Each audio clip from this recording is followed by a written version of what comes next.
बड़ी सुंदर प्रार्थना गजराज लिखे। गजराज तो केवल माध्यम है, प्रार्थना तो हमारे तुम्हारे लिए है। आपको भी यदि अपने इस जीवन को भव सागर से पार करना है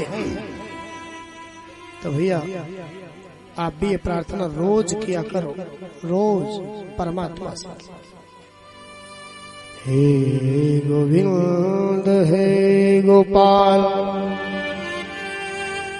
अब तो जीवन हारे,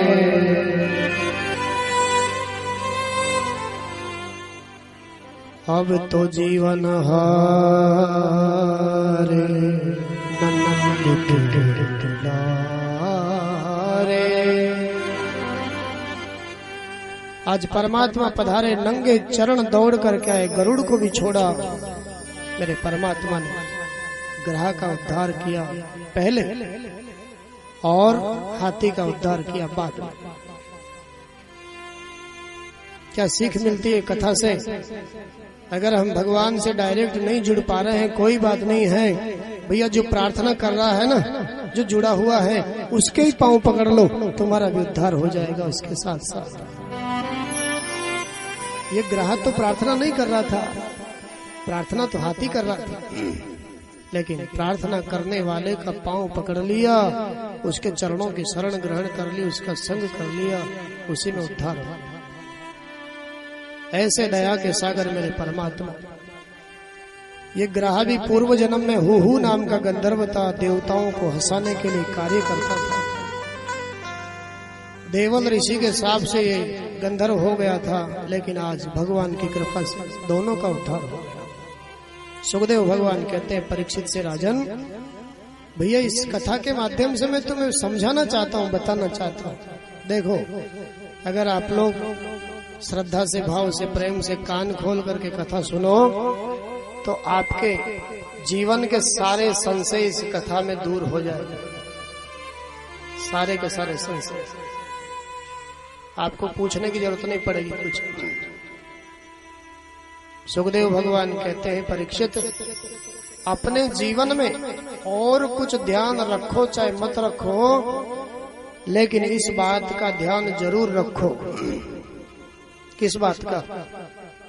एक बार हमने जो चीज परमात्मा के चरणों में अर्पण कर दी, वो भूल से भी हमारे पांव के नीचे नहीं आनी चाहिए।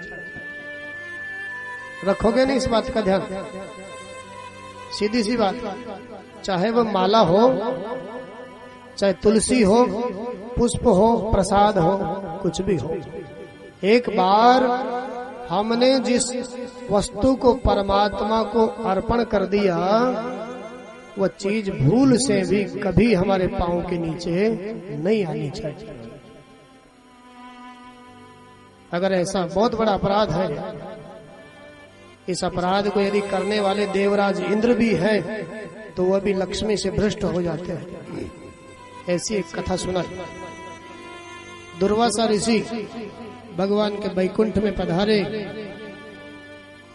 और भगवान ने उनको इतना सम्मान दिया, अपने गले की माला उतार करके दुर्वासा ऋषि को पहना दी। दुर्वासा जी माला को दिखाते दिखाते दिखाते दिखाते देवराज इंद्र के यहाँ आए। इंद्र ने इतना सम्मान किया दुर्वासा ऋषि का कि माला उतार करके संत ने इंद्र को पहना दिया। वहां से जब दुर्वासा जी जाने लगे, अभी दरवाजे पर ही पहुंचे हैं, देवराज को संपत्ति का अभिमान है, स्वर्ग का अभिमान है, संत की प्रसादी को नहीं समझ पाया और भगवान नारायण की प्रसादी को नहीं समझा, गले से उतार करके अपने हाथी को पहना। हाथी क्या समझेगा? हाथी ने सूंड से माला को उतारा और पांव के नीचे कुचल दिया।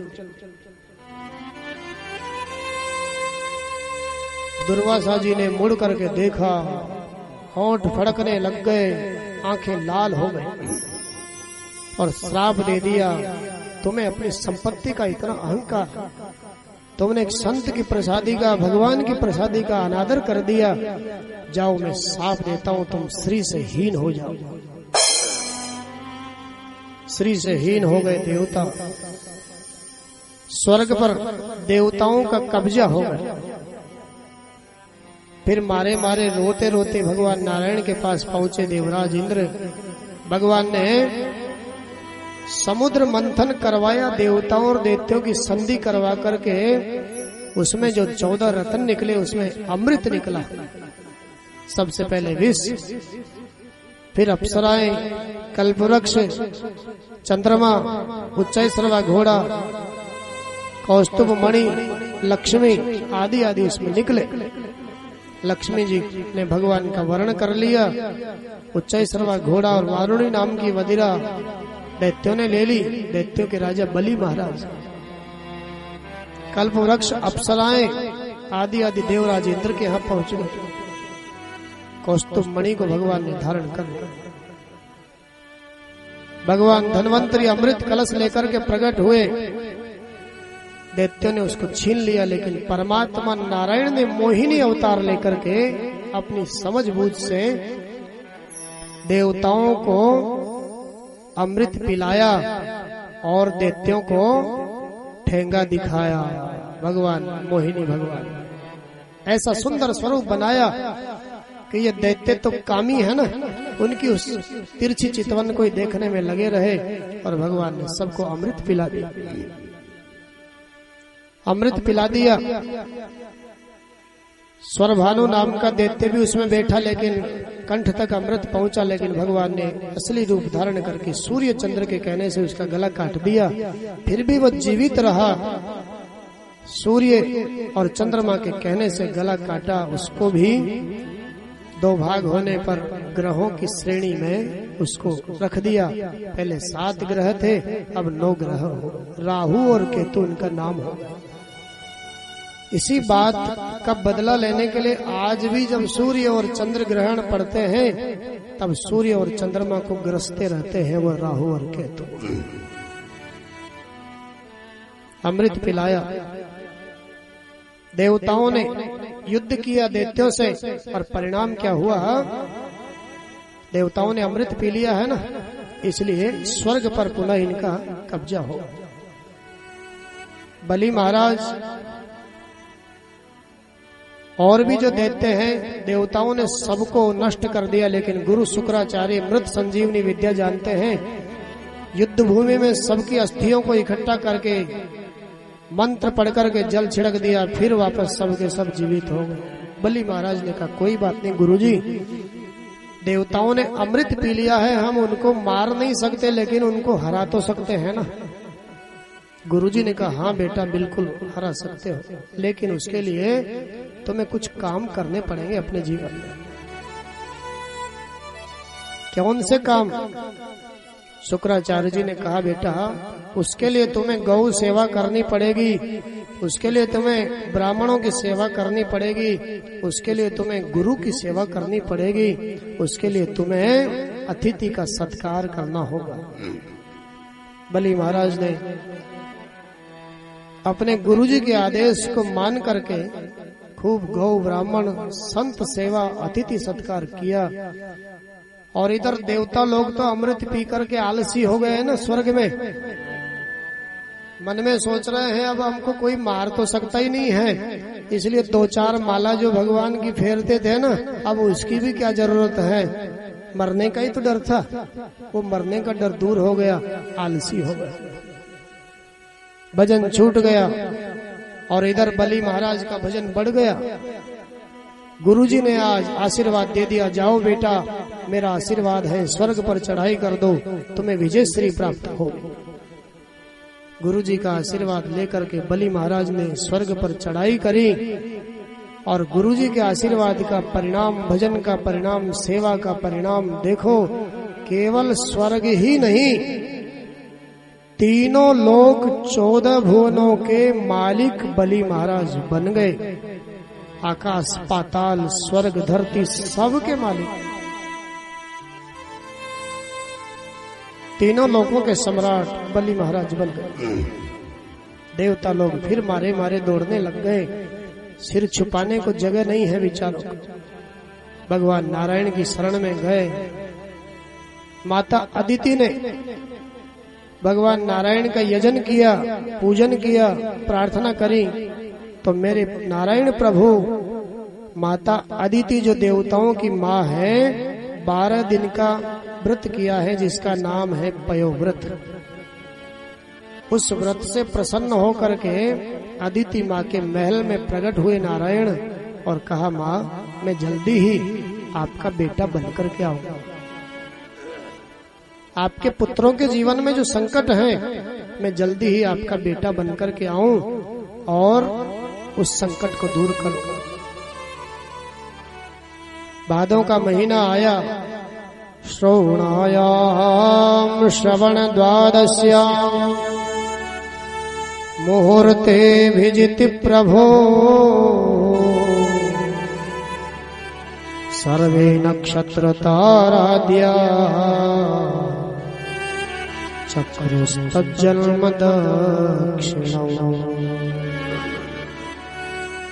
छोटे से भगवान अदिति माँ के महल में प्रकट हो गए। कुल मिलाकर के मेरे नारायण ने आज 52 अंगुल का अवतार धारण कर लिया, इसलिए भगवान का नाम ही पड़ गया वामन भगवान। बोले वामन भगवान की जय हो। बड़ा सुंदर स्वरूप है परमात्मा। अदिति माँ के महल में जो वामन नारायण प्रकट हुए हैं, सब आनंदित हो रहे हैं उस झांकी को देख देख कर।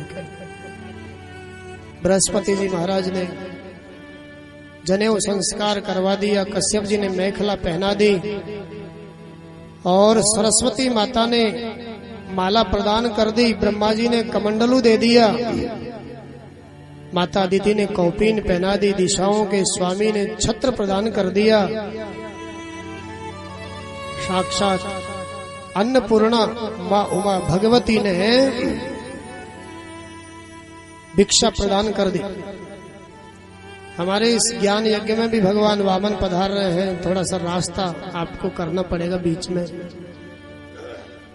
थोड़ा थोड़ा रास्ता। वैसे छोटे ही हैं भगवान, ज्यादा बड़े नहीं हैं कि ज्यादा जगह की जरूरत नहीं है। थोड़ा थोड़ा रास्ता। बड़ा आनंद है।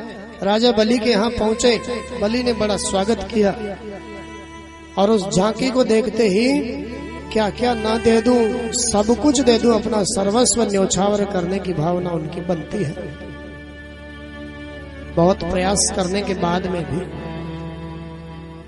3 पग भूमि मेरे नारायण ने मांगी बलि महाराज से।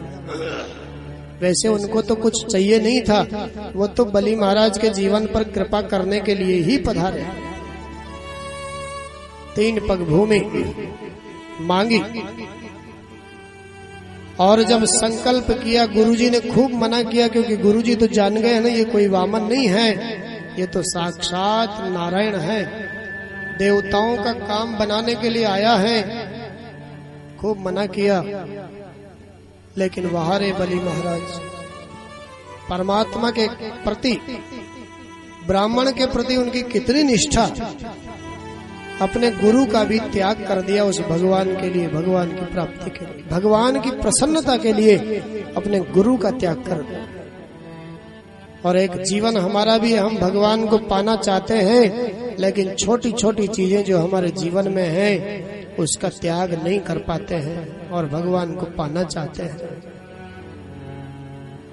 संकल्प कर दिया, भगवान को कह दिया जहां से आपको अच्छा लगे, तीनों लोकों में मेरा साम्राज्य है, वहीं से आप 3 पग भूमि नाप लो। भगवान ने एक चरण ऊपर को उठाया, ऊपर के 7 लोकों को नाप लिया और दूसरे चरण में नीचे के 7 लोकों को नाप लिया। बड़ा विराट स्वरूप भगवान वामन का हो गया। देखते ही देखते तीसरा चरण नापने के लिए कुछ शेष बचा ही नहीं। जब कुछ नहीं बचा तो बलि महाराज की निष्ठा देखिए। बलि महाराज ने कहा, हे प्रभु, मुझे इस बात का डर नहीं है कि कि आपने मेरा सब कुछ ले लिया। मुझे तो केवल एक ही बात का डर है, एक ब्राह्मण को मैंने 3 पग भूमि देने का वचन दिया था और मैं उसको पूर्ण नहीं कर पाया। हे प्रभु, आप अपना जो तीसरा चरण है वो मेरे माथे पर रख दीजिए प्रभु, और मुझे मुक्त करिए प्रभु। आज भगवान ने तीसरा चरण बलि महाराज के माथे पर रखा और वचन से मुक्त किया। भगवान की आंखों में भी आंसू आ गए। अरे बलि, मैं आया तो तुझे छलने था, लेकिन भैया तुमने तो उल्टे मुझे छल लिया। जानते हो मेरा चरण कितना दुर्लभ है, जन्म जन्म मुनि जतन कराही, अंत राम मुख आवत नाही। जिस चरण को तुमने सहजता से प्राप्त कर लिया, वह चरण तो कई कई जन्मों की तपस्या करने के बाद में भी शायद प्राप्त नहीं हो पाता है। भैया तुम चाहो तो मैं स्वर्ग तुम्हें लौटा करके दूं, ला करके। बलि महाराज कहते हैं, हे प्रभु, अब किसी लोक को भोगने की इच्छा ही शेष नहीं बची हुई है। बलि महाराज के साथ बड़ी सुंदर प्रार्थना विंध्यावली, जो बलि महाराज की पत्नी है, रानी है, उसने भी करी। बलि महाराज प्रार्थना करते करते उस सुंदर झांकी को देख रहे हैं, देखते ही रह गए उस सुंदर झांकी को। ऐसी सुंदर झांकी वामन भगवान की है। मेरे परमात्मा ने बलि महाराज को अपनी तरफ से सुतल का राज्य दे दिया और अपने भक्त के प्रेम में इतने वशीभूत हो गए कि एक रूप से बलि महाराज की यहाँ ही विराजमान है। लक्ष्मी जी मांगने के लिए आई, तब एक रूप से रमा वैकुंठ को पधारे, नहीं तो एक रूप से सदा सर्वदा अपने भक्त के महल के दरवाजे पर हमेशा उसको दर्शन देने के लिए खड़े हुए हैं। ऐसे भक्त वत्सल परमात्मा, ऐसी सुंदर झांकी है। आइए उस झांकी का दर्शन करते हैं कीर्तन के माध्यम से, और फिर विश्राम का समय हो चुका है, ज्यादा ही हो गया आज, तो थोड़ी देर का विश्राम करते हैं और फिर 2:15 बजे के बाद पावन कथा आगे की चर्चा करेंगे। आगे की कथा में भगवान राम का संक्षिप्त चरित्र और सायंकाल सत्र में आज भगवान नंद नंदन का प्राकट्य उत्सव हम इस कथा के माध्यम से मनाएं। बोले वामन भगवान की जय। बड़ी सुंदर झांकी है वामन भगवान। बलि महाराज उस झांकी को देख करके आनंदित हो। बड़ा सुंदर वर्णन। तेरे